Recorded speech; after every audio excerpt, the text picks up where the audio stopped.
Right there, guys. Thanks for tuning in again. So this is the almost finished product of that my grandpa's tool holder that I'm gonna give my dad for Christmas. It turned out to be actually quite a fun build. I'll show you exactly what I did here. I took a piece of made some extensions to turn our daughter's crib into a big girl bed, a full size bed, not just a little twin, a full size bed. So we took the front off and the back off, and we had to make these sides.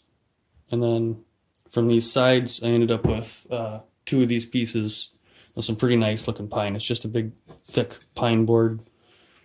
And what I did too, and then ever so sneakily, got a 1/4 inch dowel and used a 1/4 inch drill bit and drilled holes. And what I actually did is I laid out the tools a bunch of different ways, figured out the way I wanted to lay it.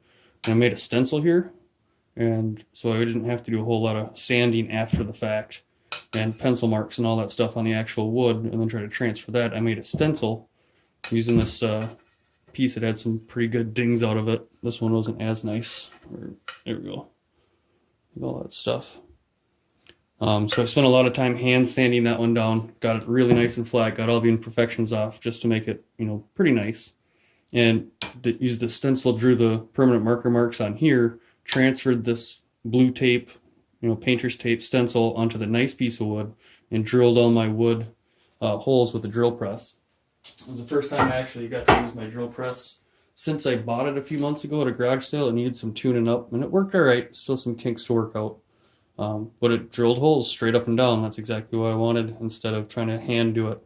Worked out really well. So all the dowels are pounded in, and I'm not going to use wood glue or anything like that because I don't want to deal with that mess. I'm just going to leave it as is, and it's going to get hung up on the wall.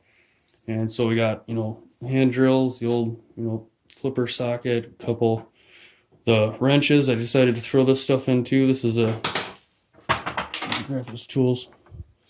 This is a power wood boring bit. It's got all these attachments and stuff in there. Let's open that up and show you guys actually because it's kind of cool. And a couple measuring sticks, and telescoping flip up measuring sticks. That's what that guy is. Way old school. Before power tools. And my grandpa's old hammer is up there, and a couple items, and I've got a measuring adjustable bit here. That's really cool.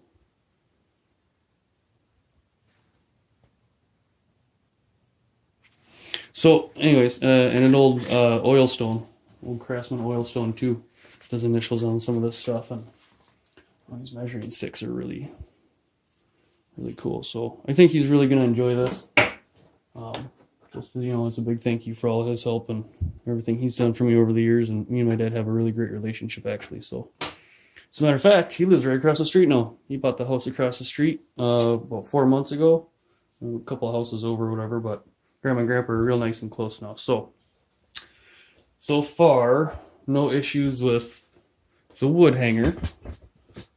Still need a hand lifting that down. I'm going to move it all the way up to the ceiling if I can, and then maybe add some of the 500-pounder brackets to the bottom that are, instead of the 10-inch depth, they're 15-inch depth.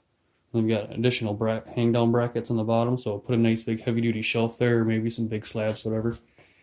One of my initial ideas before this tool hanger got crazy was I got this magnetic tool hanger.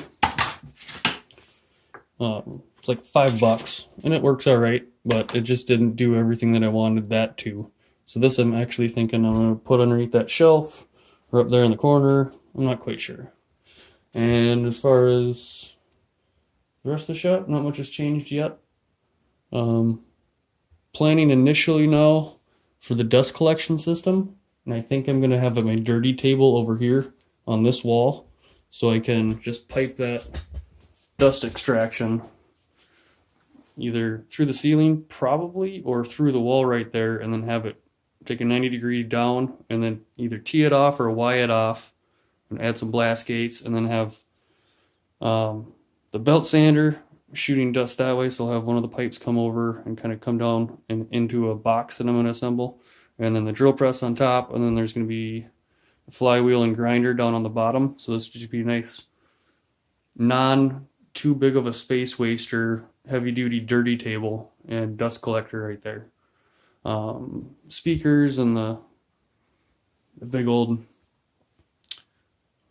receiver are really nice. You can listen to some really nice music, but it doesn't have any connectivity to new and current technology like my cell phone or anything like that yet. So plus the speakers are exactly where the safe is going to go. Still no update on that.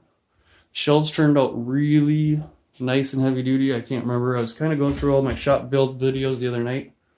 Don't remember if I mentioned that or not, but those turned out actually really nice. They're not budging, obviously. They're mounted into the studs and 1-inch thick, heavy duty, no bowing whatsoever. Those turned out nice. And yeah, one last quick thing. I did get my second fire extinguisher. So now I've got 2 fire extinguishers from Kitty per their recall. And now I got to send these ones back. I was really hoping I was going to be able to donate them to the fire department and be able to blast them off. Or just, blast them off anyways or shoot them or something like that. Would have been a lot more fun than sending them back. But they came with return labels, so that's that. Oh, and there was one more thing, yeah. So I put in an ABC floor mat as a recommendation on one of the workbench builders groups I'm a part of, to have a floor mat, especially the concrete floor and it being attached to the garage. It's actually a lot more comfortable and easier on my knees and back, just for that little 1/4-inch thick crap that was in the garage sale pile. It's going away.